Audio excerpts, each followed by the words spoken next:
Hello, Internet Media World. Yes, your eyes do not deceive you. It is now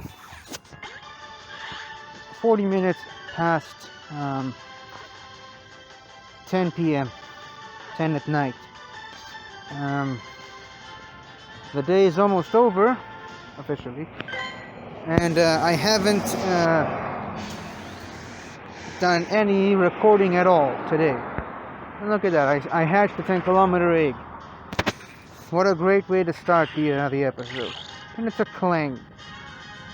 What's it? Clink. Yeah, clink. My bad. Anyways. So, now, why did I start recording this late? Yes, there's an LGM over there. Well, we'll get to that one later. No more incubators, which is fine by me. Anyways, why did I start recording this late? Well, there's a very good reason for that. Today was a very big day. Today,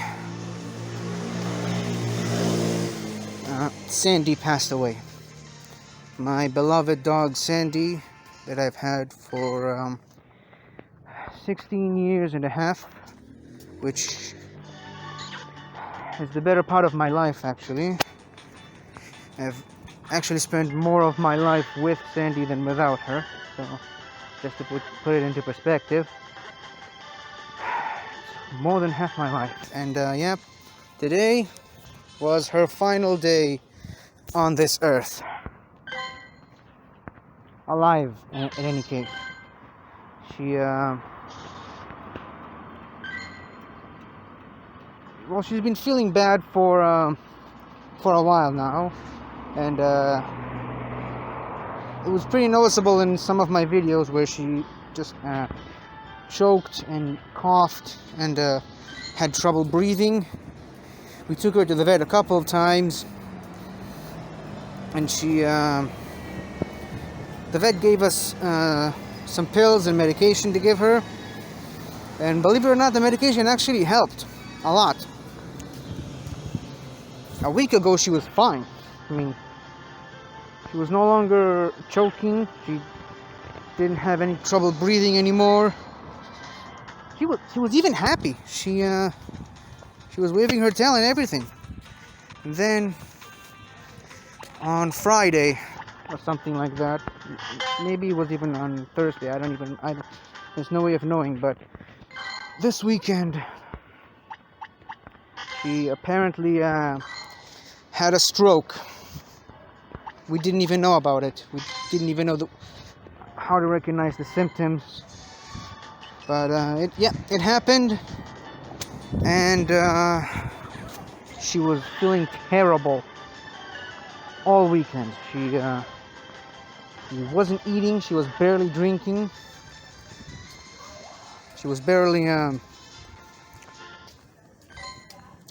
doing her things. She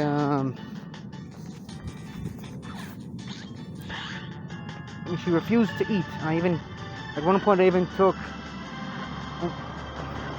food from a can that she loved so much, and I tried feeding her with a spoon. She refused to open her mouth. She refused to take her medicine, and most noticeably she was bleeding from her mouth. Apparently she had something in her mouth or on her tongue that was itching. She tried to scratch it, and our assumption is she wounded herself doing it. And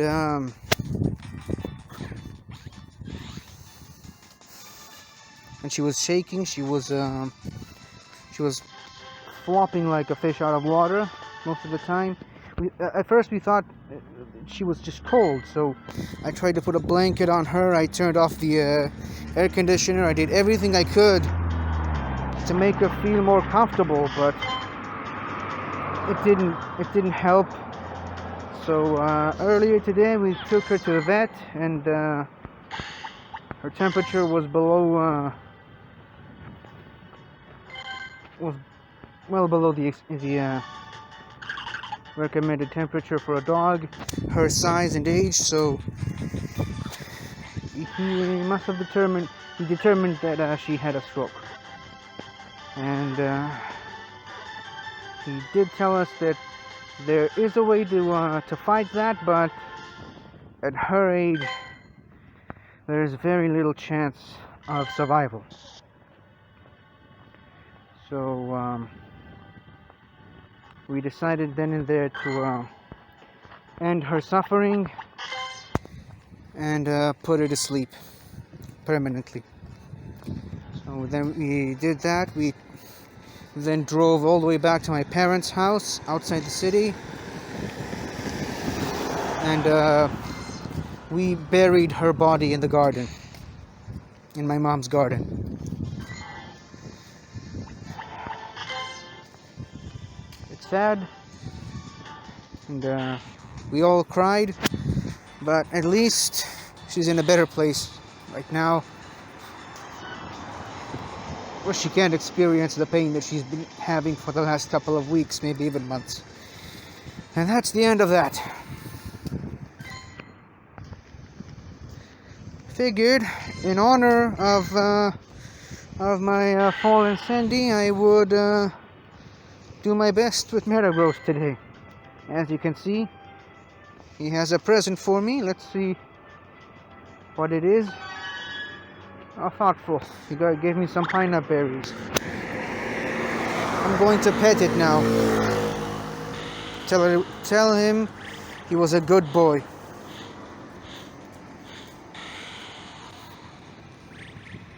And I'm gonna take a quick snapshot, and I'm gonna feed him some berries.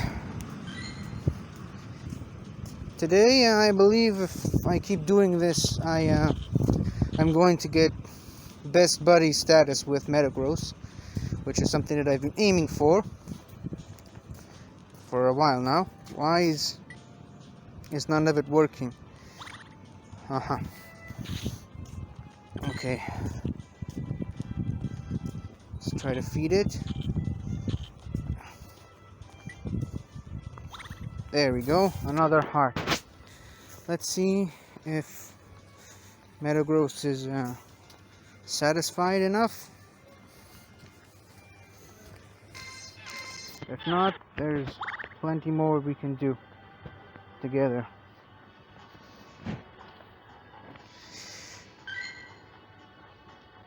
Guess not. So I'm just I think it'll be futile to spin a new Pokestop, since it's only a few more hearts, and we're at best buddy status. So I'd much rather save the Pokestops that I haven't spun yet to the next Pokemon I decide to use as my buddy. I think that'll be the smarter choice. Look, it's an LGM, the newest addition to Pokemon Go, and as you've seen, I've already caught myself an LGM. This is, I believe, the 4th or 5th LGM that I've ran into. Whoops. And as far as catching my first, I mean, I wanted to do it on camera, but with all the craziness that happened in the last couple of days, I decided to just catch the LGM as soon as it appeared inside my apartment, and I recorded that capture. I didn't capture my reaction to it. I just recorded the actual capture and adding it to the Pokédex, which I'm going to put on screen right now as I'm speaking, because there's really nothing of any importance happening right now.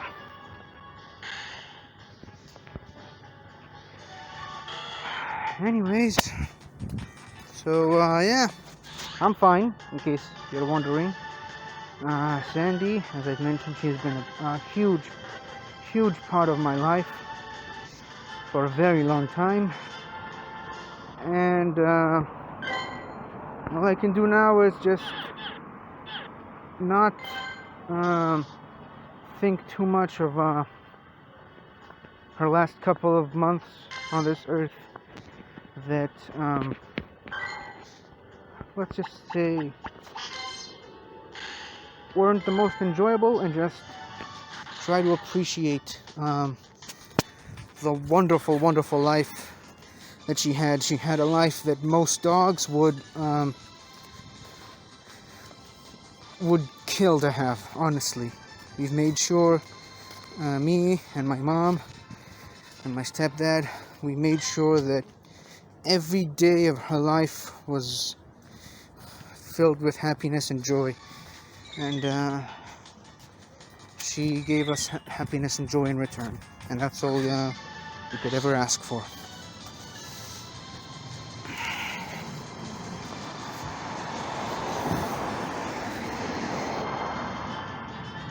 So yeah, I guess my message from today's episode is always be kind to your dog, to your pets, whether you have a dog, a cat, a turtle, even a fish, doesn't matter. Always be kind to your pets, treat them with love and respect, because one day they'll be gone. In most cases, before you. They just don't. They give us so much love and happiness, and they just go out way too fast. And that's just the way of life, the circle of life, as if you may. It's just the way things are. It's not fair, but that's the way it is. And yeah,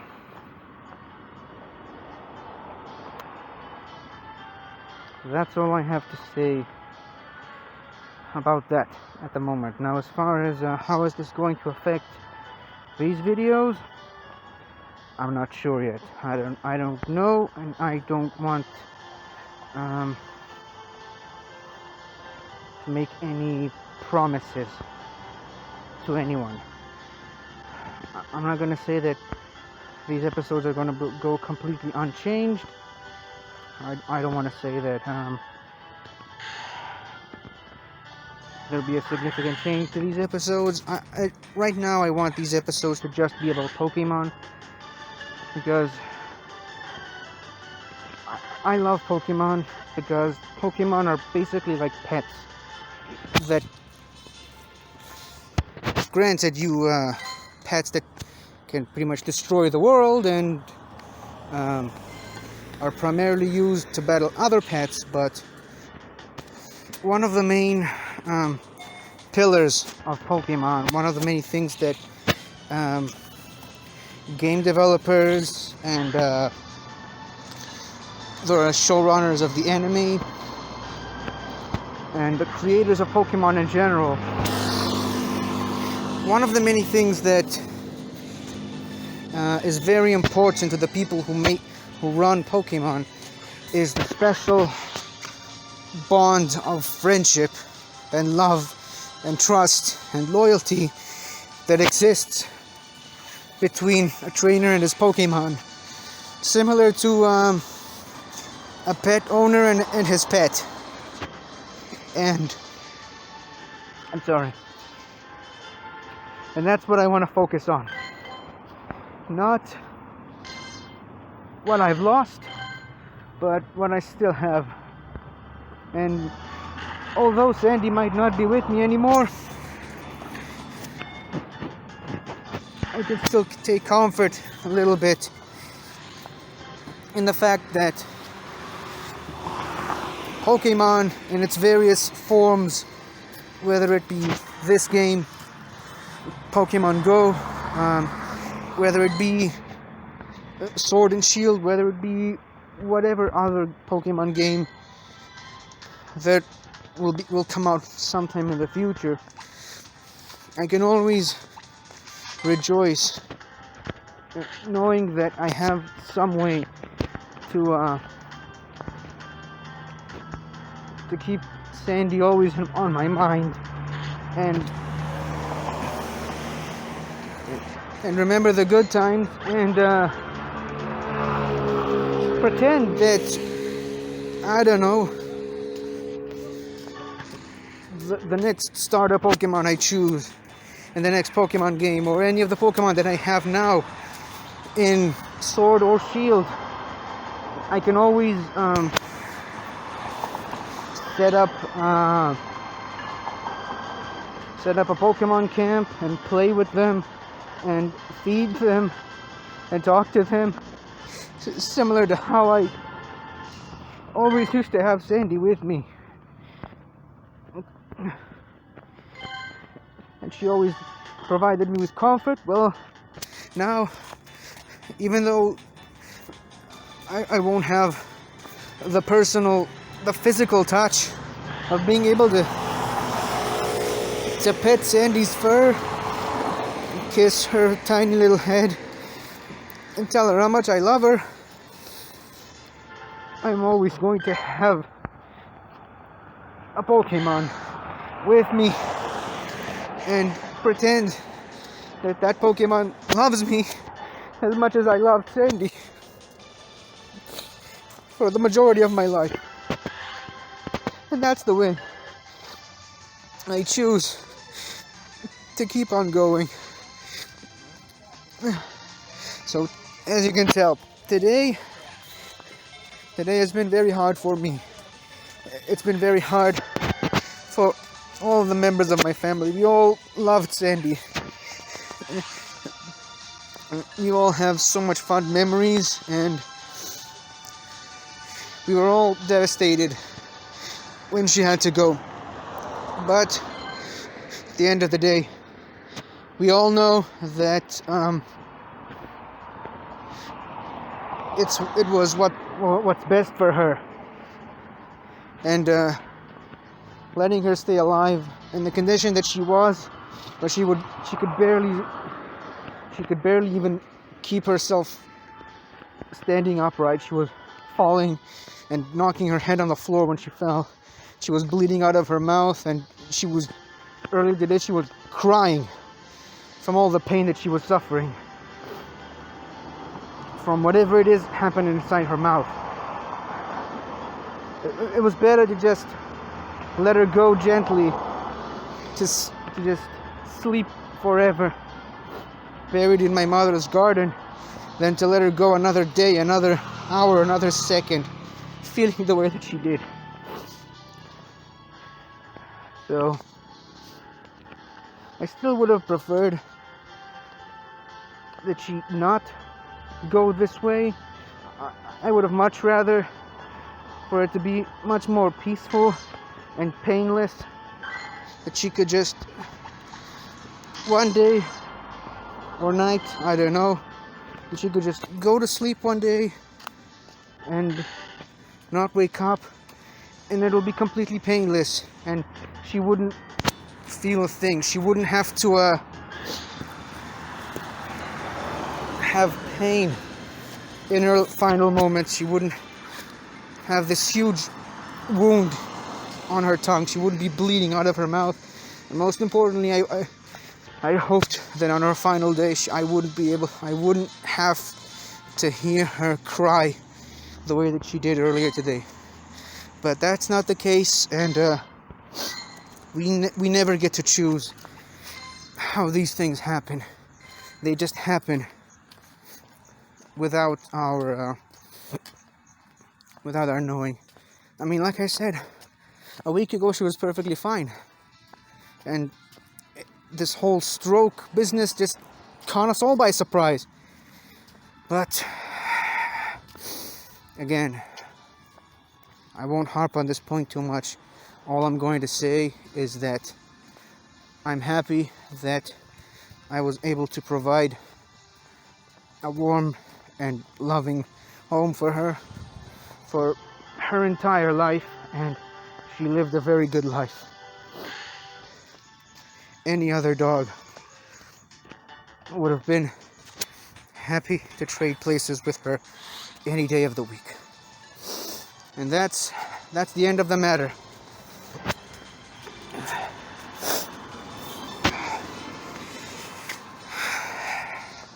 It's a little hard to pour what's on my heart and continue playing this game at the same time, but that's the reality I live in right now.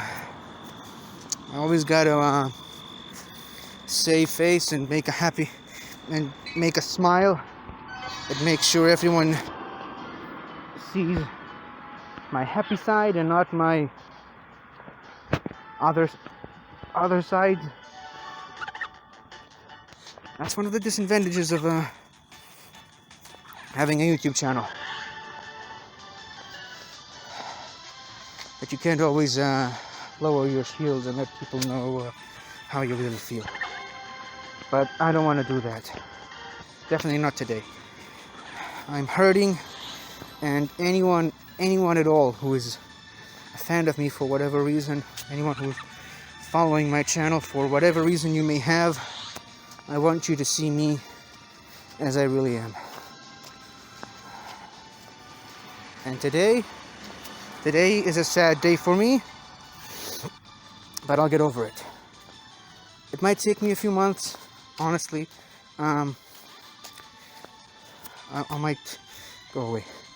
I might spend the next few days just randomly starting to cry from the most random of things. It's definitely going to affect the way I view movies right now, or video games. You know, the type of stuff that I choose to focus on in my channel. I mean, hell, I'm playing Pokémon, as I've mentioned. These types of video games are all about having pets. So yes, this is definitely going to affect the way the way I see the world from now on. It's definitely going to change. Not major changes, minor changes, but definitely going to change the way I make videos going forward.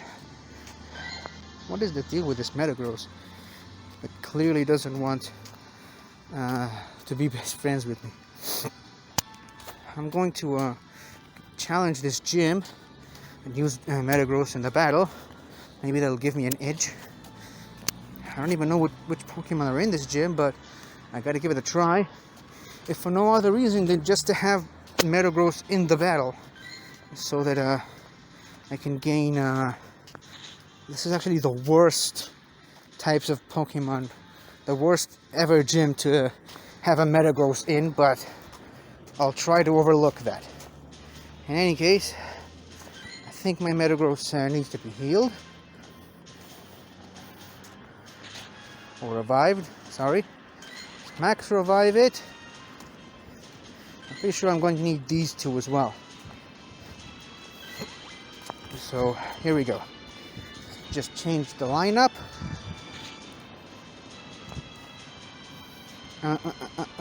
Where's Machamp? There's Machamp. Hold on. It's right there at the bottom. I'm gonna put him, Mamoswine, and Metagross. I don't think I'm going to have to go to Metagross, but you never know. Definitely need Machamp for this Umbreon over here.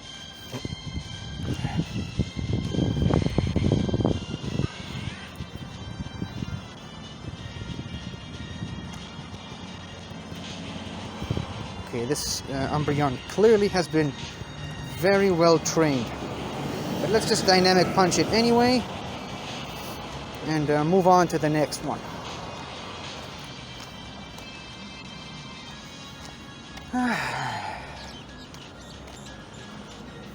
I definitely needed to get all that off my chest.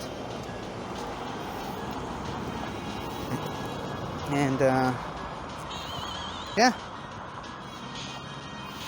I think we all need a bit of a release from time to time.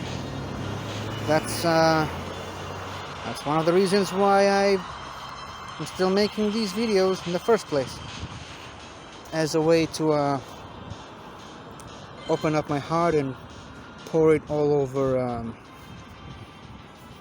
anyone who's watching.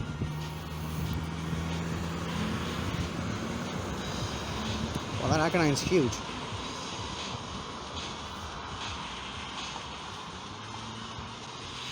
There we go.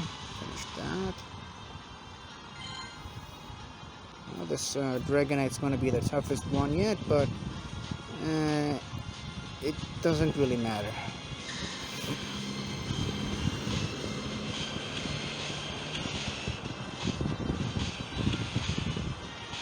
Okay, 2 dynamic punches, one after the other, and that should finish it off.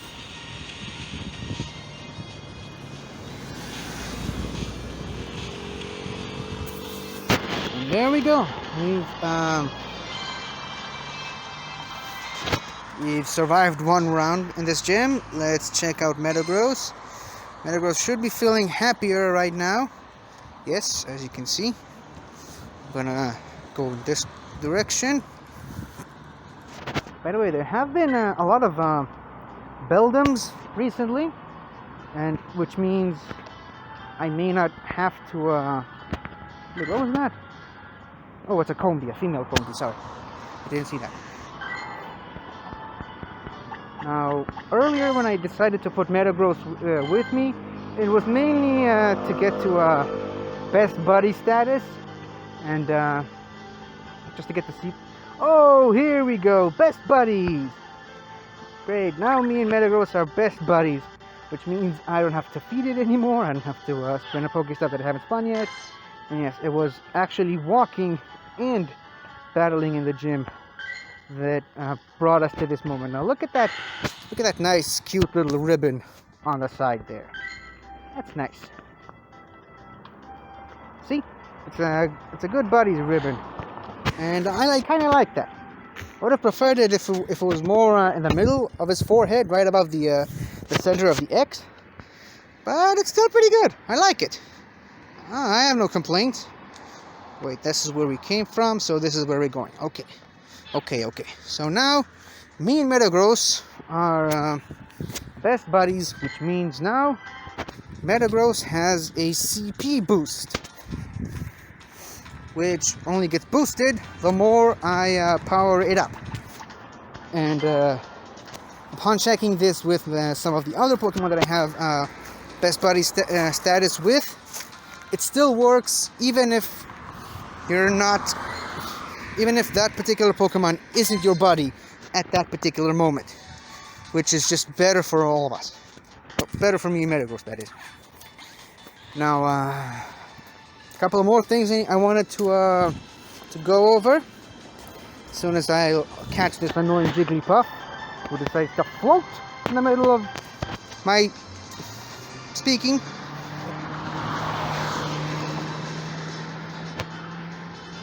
You know what? Now that I don't necessarily have to walk 6 kilometers with Metagross, I can just go back home and start thinking about which Pokemon I want to be as my buddy next. And now, let's see. First of all, sorry. There, see? A CP boost. It was 3,580 something, I think. I can't remember. But now it's at 3,601. We'll get to that later. In the meantime, yes, I did catch the LGM, as I've mentioned previously, and I'm pretty sure I've already put it in the video. But another thing I wanted to show you guys, which was a little bit unexpected for me, as you can see, I caught another Beldum. These Beldums were very useful in gathering up Beldum candies for Metagross. Another Metang that's very good, and I want to evolve it into a Metagross. And maybe, in the future. But also, I caught this shiny Baltoy. just randomly caught it right as we were, me and my mom were entering the parking lot to go to the vet's office, and we all know what happened there. But yeah, this bell toy is very cute. I really love the coloring of the stripes. Not so much the rest of the body. The rest of the body is slightly different from the body of a regular bell toy. It's very difficult to notice the changes, but definitely a more lighter shade by the tiniest of margins. Yeah, it kind of breaks my heart to evolve it into a clay doll, but at the same time I don't think I've ever seen a shiny clay doll, so let's let's see what it looks like as a clay doll.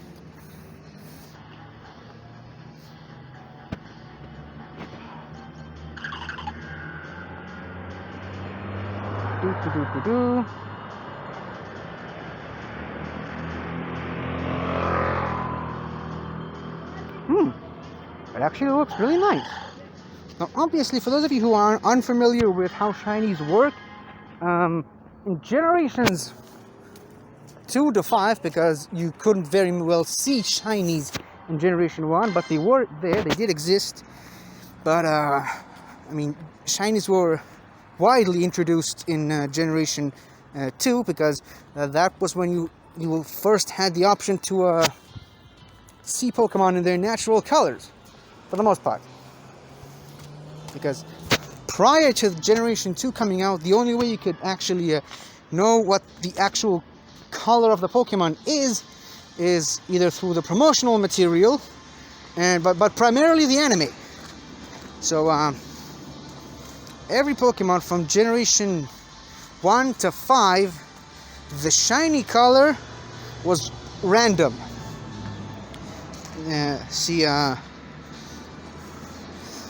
I can't really remember how it works, but there was this algorithm that took the existing color of the Pokemon and just shifted it to the next color in the color spectrum, or something like that. There's tons of YouTubers that explain it better than I just can, and I pretty much learned it from them. But that's more or less how it works. There's this huge spectrum of colors, and it just takes, the algorithm just takes the existing color and changes it to the next color in the spectrum. That's why a lot of orange Pokemon, their shinies are pink. A lot of red Pokemon, their shinies are blue. A lot of gray, brownish Pokemon, their shinies are green, and so on and so forth. So now, as far as black goes, black Pokemon, black and white, as a matter of fact, those are two colors that just simply cannot be changed as with the algorithm. The algorithm just can't change black or white. So Pokemon who have a lot of black on them, their shiny colorations just change a lot of the other features on their body. Shiny Umbreon is a great example of that. Now, as you can see with Clay Doll, it just changed the red areas on its body and turned them into a sort of a ground yellowish shade of color. And now it glows in yellow when you click on it. But even if you look close enough, you kind of tell that the black is a little brighter. Now, if we were to look up a shiny Pokemon that the majority of its body is white, hold on. Maybe, oh, there we have Abomasnow. Now I'm going to click on a regular Abomasnow. This is how regular Abomasnow looks like. Because, I mean, it's a tree covered in snow, so naturally it will be mostly white with a few green areas to it. Now, if you look at the shiny, right over here, it's very TARDIS blue-ish, but the white area pretty much stays the same. Same thing goes for the eyes. Now, I don't really have a shiny Umbreon to show this to you guys, but I'm pretty sure that I can just look up a picture and put it on screen while I'm talking. There are a lot of Pokemon like, say, shiny Beartic, which is another primarily white Pokemon. The shiny coloration barely changes. Now, yeah, so that's a little bit of an explanation about shiny Pokemon. Now, for Generation 6 onward, which is the generation that technically hasn't yet been added to this game, even though it's pretty much right around the corner. Generation 6 and onward, Pokemon switch from having 2D sprites of Pokemon while in battle to having 3D models.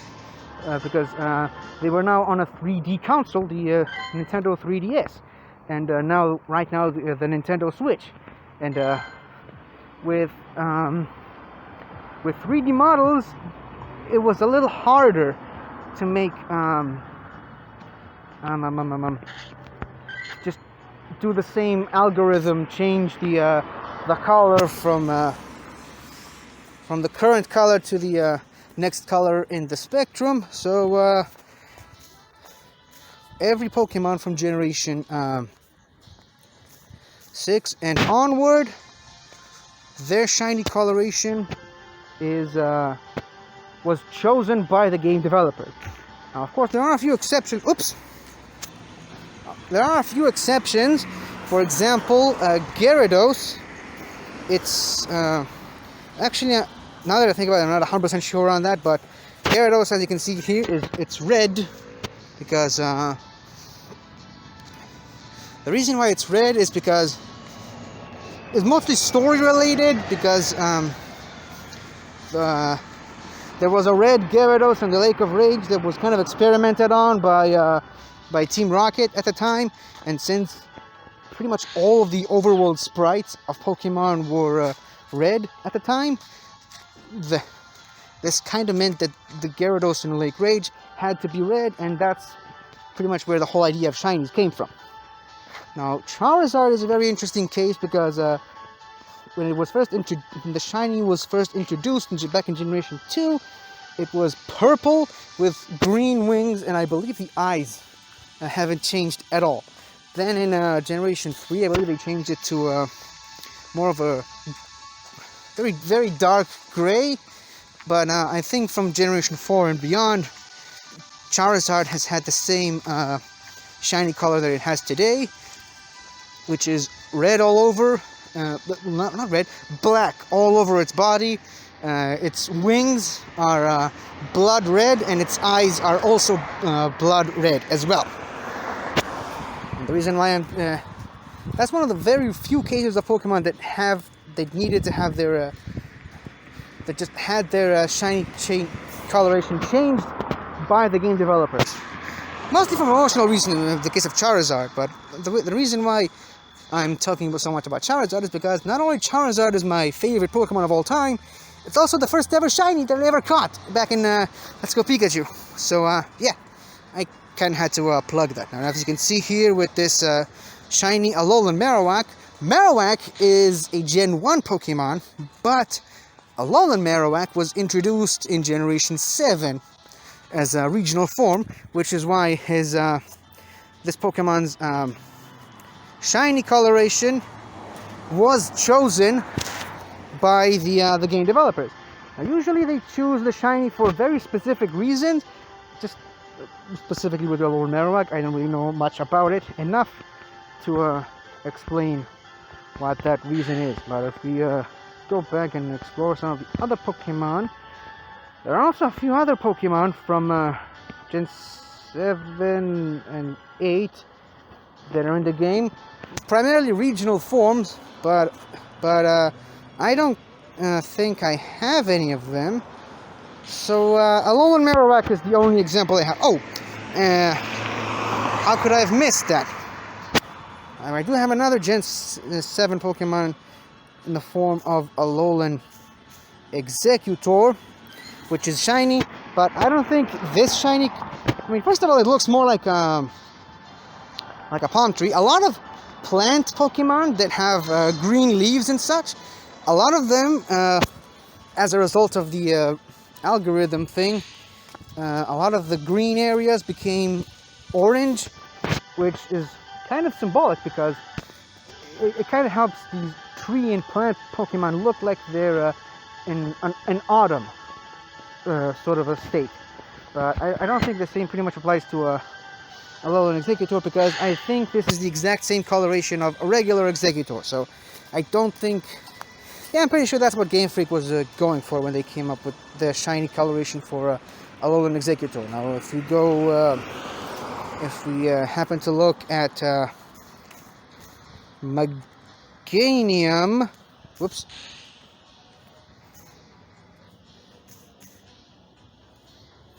Is Meganium spelled with an E? Yes, apparently yes. Yeah, there we go.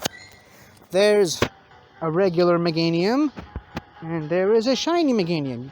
You can clearly tell that it's going for a bit of an autumn type of a thing. So yeah, that's a bit of history on shiny Pokemon, which I thought was an interesting detour and a nice distraction from the way this episode started, with me just talking about Sandy. But yeah, so now that all that's done, I hope I can catch this LGM in one Pokeball with the Pinda Bear, because I want to evolve it into a BTM in the next episode, hopefully. Loud. Anyways, sorry, another detour. I gotta catch a Purugly because it's a fully evolved Pokemon, and it gives more Stardust. That's the only reason to catch a Purugly. It's pretty much useless otherwise. But yeah, I caught it, and now I can move on to the final thing I wanted to go over in this episode, and we can finally wrap this up, and I can finally go back home and another LGM. Who knew? But yes, after this LGM, I can finally go back home and yeah, start to prepare myself mentally for a life without Sandy in them. Oh, dude, come on! I thought I was being safe by using a Great Ball, but apparently that is not the case. I'm going to use an Ultra Ball and hope that this LGM is going to stay in it. There's a bit of something I wanted to go over with LGM, and it's evolved from BTM, but I'm saving it for hopefully the next episode where I might finally be able to evolve an LGM. Anyways, back to what I was going for. Let's just sort this out by CP. As you can see, my Metagross is now, its CP is now glowing orange, which means it now has an extra boost. Now let's just see how much we can power this Metagross up. Okay. Oh. Well, I mean, that's the maximum we can power it up right now. And maybe it's for the best, because I don't really have a lot of Stardust right now, and yeah, I still want to keep having Metagross with me a little longer, so that I can collect more candies with it. Now, I think I'm going to have Metagross with me tomorrow. No need to feed it, no need to do anything too much with it, because again, it's already at its max, as far as max affection, let's call it that way. So yeah, no reason to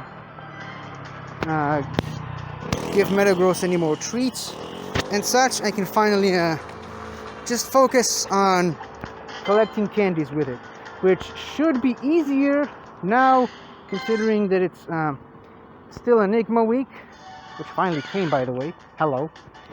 But yeah, you can finally capitalize on that, and the fact that there are more Beldums appearing more commonly in the wild. So yeah, I'm pretty sure that's a wrap for this episode. Now, I don't want to end this episode on a downer, so I want to at least catch this stupid Venipede so that I can end this episode on a victory. And how fitting that the episode ends with Metagross helping me. You're ruining the ending, Venipede. Seriously. Stupid Venipede. I was going to say that how that it's very poetic that the episode ends with Metagross helping me catch this Venipede, which once again signifies the bond and trust and love and friendship and all that stuff that I've already mentioned, which has been a staple of Pokemon since its inception. Yay! I finally caught this stupid bug. Anyways, I'm sorry if this episode didn't quite go as well as you might have wanted it to, but I had a lot of stuff that I needed to get off my chest. And yeah, now I just need to prepare myself for the next few months, as I'm going to mourn and grieve in my own way. So thank you guys for watching, and I'll see you guys tomorrow. Goodbye for now. Hello again, everybody! I really hope you enjoyed this video, because I really enjoyed making it. So, if you like what you've seen here, please remember to like, share, comment, and subscribe for more awesome content like this. So, until next time, guys, I'll see you guys next time.